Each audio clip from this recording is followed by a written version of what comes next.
I don't know if my webcam is showing up here. Good morning. In this video, I am really quickly going to show you if you are in the creation stage of your business and you are looking up business names, how to do that, how to make sure that you are not infringing on somebody else, how to look up some trademarks, and then how to also search slash, I'm just going to very briefly walk you over to my domain provider. So when you're actually buying a .com, and I am going to talk to you if you're thinking, oh, well, this person has this website at .com. Can I do .net or .biz? We're going to talk about .biz, .net, everything in this video. Really quickly, it's just going to be a quick overview, okay? So, also, if you are new here, be sure that you have connected on my YouTube business channel, which is Sara Michaels Business. I do run a personal lifestyle channel, but this is youtube.com/Sara Michaels online.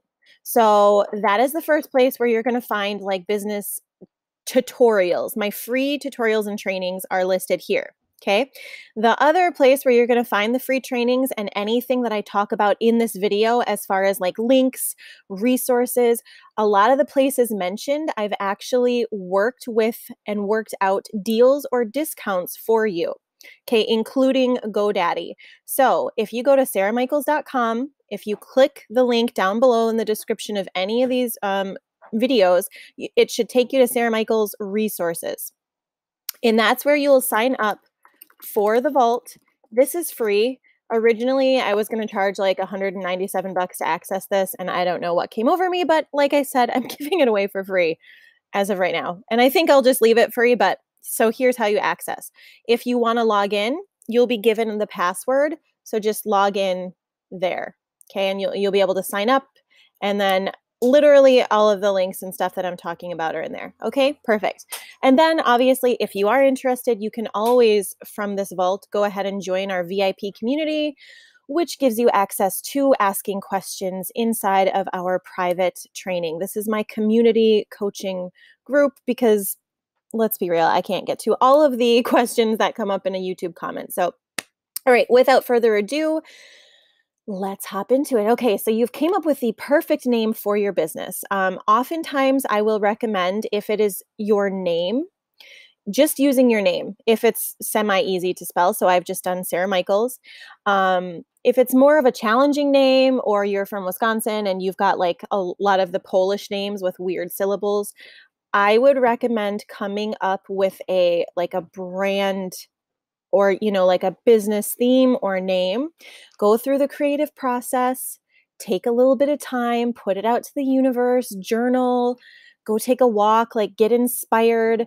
And just connect with it, okay? Because you have to believe that if this desire and dream was put in your heart, that the perfect name for your business is out there. But at the end of the day, just getting started, even if you're just using your name, is going to work well.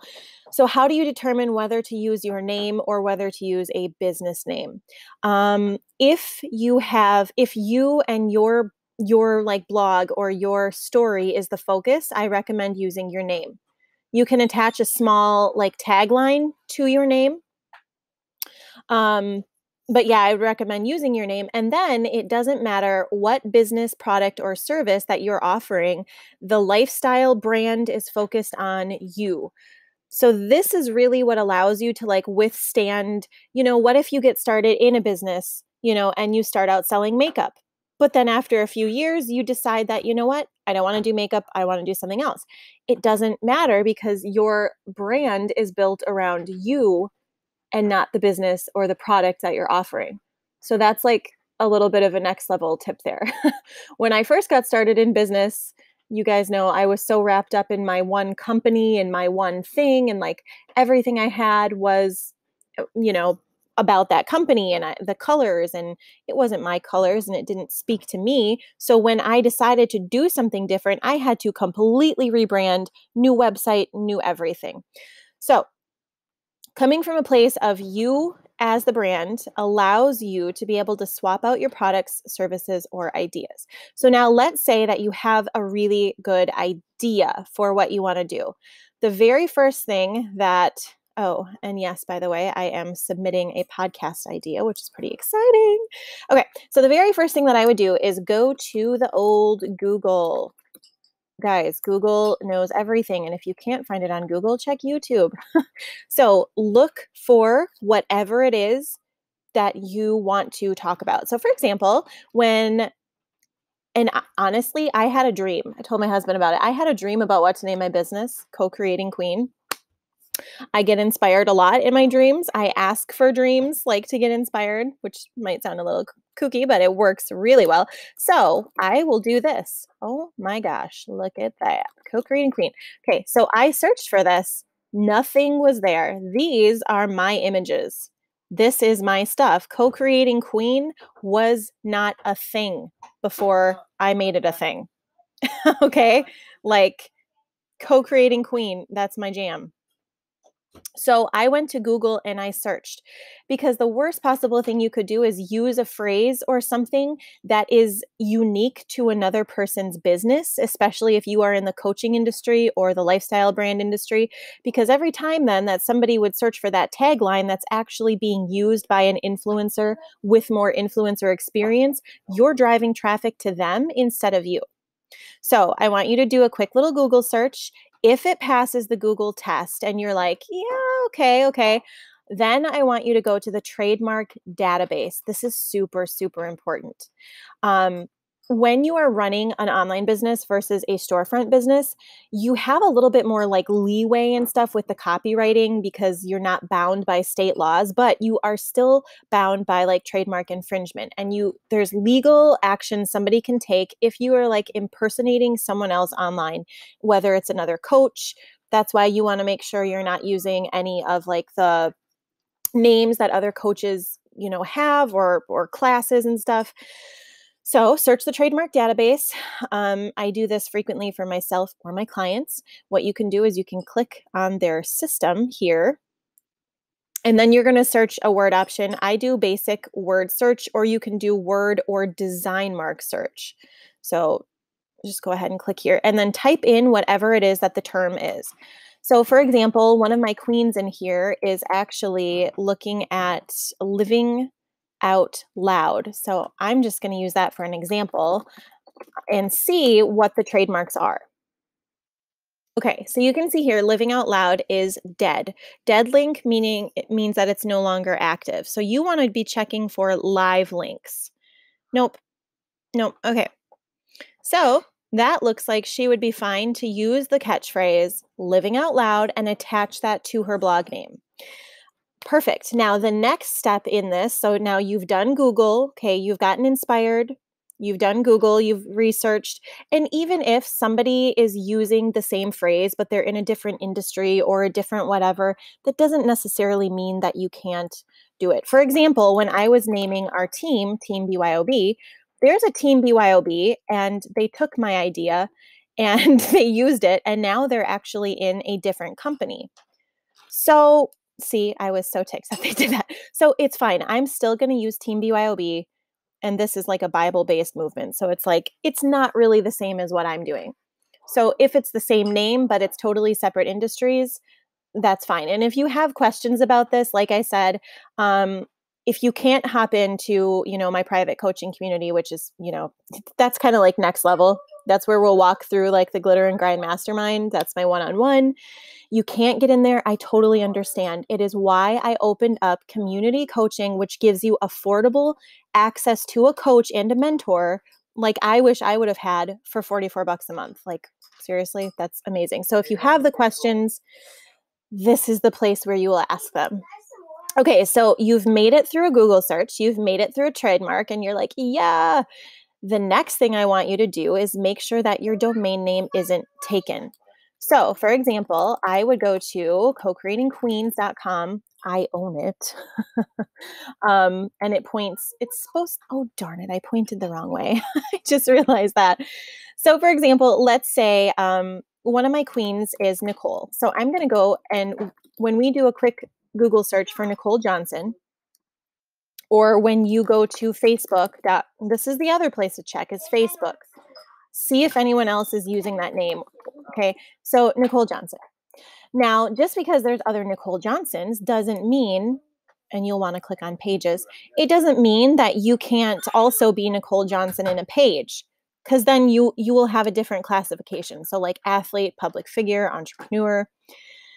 If you want to identify yourself one step further, what you would do is, oh, look, did she just start her page? Maybe she did just start her page. Cool. Cool, cool. No, she started in 2018. Okay.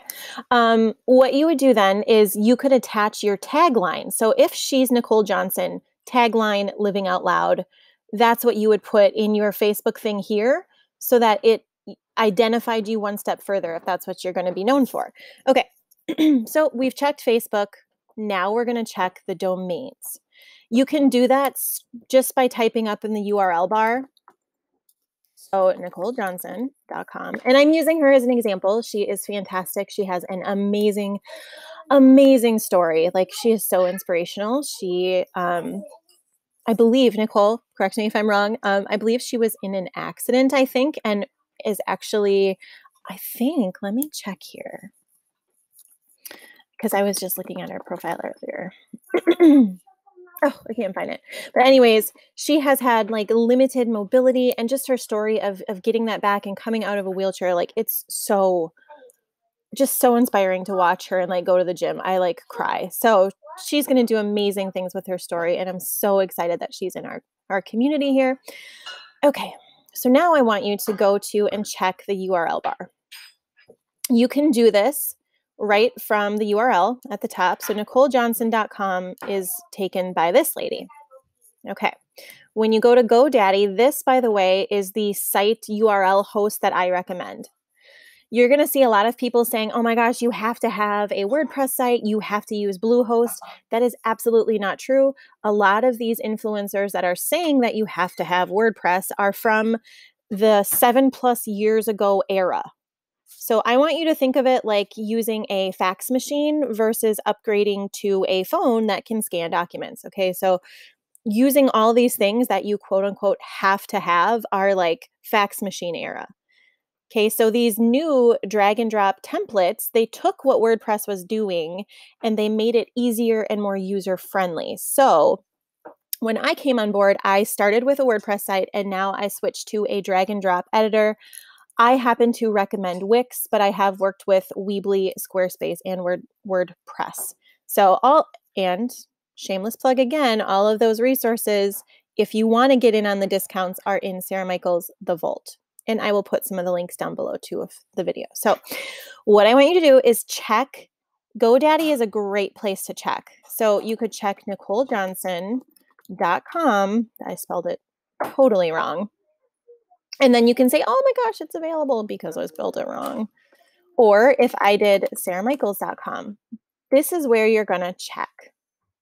Now, obviously it's taken because I own it, but this is where a lot of people will make the huge mistake of doing, because you'd think, well, SaraMichaels.com is taken. Why not do SaraMichaels.biz?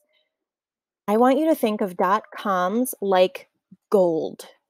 They are the OG online thing. Like .coms are going to be, and I don't know if I should say this, but I invest in .coms. It sounds crazy. I own a lot of .coms because they're going to go out and they're going to be like the OG. These are the things that people are going to be wanting in the future. Not the .shops or the any of this crap, the .coms. You want your business to have a .com. So for example, if you can't have NicoleJohnson.com, and I'm using her business as an example, we were looking at, well, if her tagline is going to be living out loud, you could do livingoutloudnicole.com. I would not do much past 4 words. I typically tell people to stick when they're getting a domain, when they're purchasing it, to do like 3 words or less. It has to be catchy and memorable. So if you see it on a sticker on the back of a window, because that's how a lot of these people are going to find your thing. Like, if you want your vehicle to be a tax write-off, well, get a sticker, we'll talk about that later. And I'm not giving you financial advice. You have to talk to your, CPA or whatever you have. So just throwing that legal advice out there. But I'm just saying, like, it's got to be catchy. It's got to be memorable. You want to make sure it's easy to spell for the most part. So, and I recommend a .com. Now, another reason you don't want to do a .biz. So I wouldn't want to do sarahmichaels.biz if there was somebody else who was at sarahmichaels.com. If I did sarahmichaels.biz, .biz is not that common. So when people were thinking Sara Michaels, what would they naturally type in? They'd go sarahmichaels.com. So all of those people who would be trying to find you, you're actually sending traffic to another site. Now, this is an online tactic that I will dive into. Like, it's kind of a next level. There's like some next level training. I had the phenomenal opportunity to learn by like one of the best in the industry who does not do these trainings anymore. You can't even find him.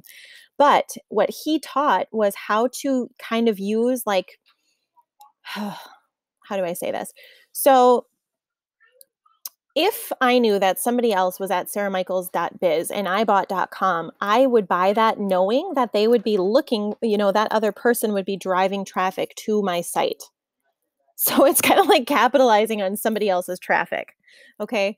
So that's why you want to be smart about the traffic that you are generating and finding, because it can drive people to your website. Now, your website, when done correctly, and when I say done correctly, I don't mean just a pretty website. Lots of people make pretty websites. Your website should be a highly functioned tool that is part of your system. Okay, it should be a pivotal part of your system that's either driving people to your other influence channels, okay, getting them to be a subscriber, or turning them into a customer. Whether that's a virtual customer, they're motivated to buy your stuff, or they are walking through your doors if you have a brick and mortar business. That is the goal of a website. If your website is not driving traffic and generating new leads or income for you as you sleep, you are wasting your time and your money. There is so much more to a website than just making sure that it looks pretty. Okay, so that's what I teach in our courses and what I do. And no, I do not do it with a WordPress website either, which is awesome, because that means literally anybody, even if you're not tech savvy, can now have a website that's like highly functioning and highly stylized. So this was a total info drop in this video. So just to do a quick recap, number one, check with Google and see about your catchphrases or your idea. Number two, I want you to go to the Trademark Database and make sure that it is not infringed or in use. I want you to then check the URL in GoDaddy, which is also the service that I recommend to buy domains. There's a bunch of other domain hosts out there. Here's what I'll tell you. When I had a problem, when my domain was getting hacked, I was able to call GoDaddy. It was like midnight. Okay. And I was able to talk to somebody in English that could communicate with me and help me and stay on the phone with me for an hour and a half and walk me through getting everything secure so that I did not lose my site. I have not had that kind of service anywhere else. So people are like, well, I can host my domain. I can get it for $2 instead of 13, and it's like, that's fine. But you know what? I'm more willing to pay for GoDaddy if that means that I get the customer care when I need it. And they've followed through for me. So I recommend GoDaddy. And again, all of the links and references mentioned in this video are in the resource vault, and I will also put them below. So if you have any questions on this, like I said, be sure to hop in, join our VIP community. We do live Q&A each week where you can drop your questions and I will answer them live if you're not able to get on the live, and then you can catch the replay. Okay, and that is the Co-Creating Queens VIP community. Other than that, if you're like, I just want the free training, be sure to hop on over to my YouTube channel. This is my business one, so Sara Michaels Online, and click subscribe, and I'm sure you will find lots of value there. So if this was helpful, give it a thumbs up, be sure to subscribe, and I will see you in the next video.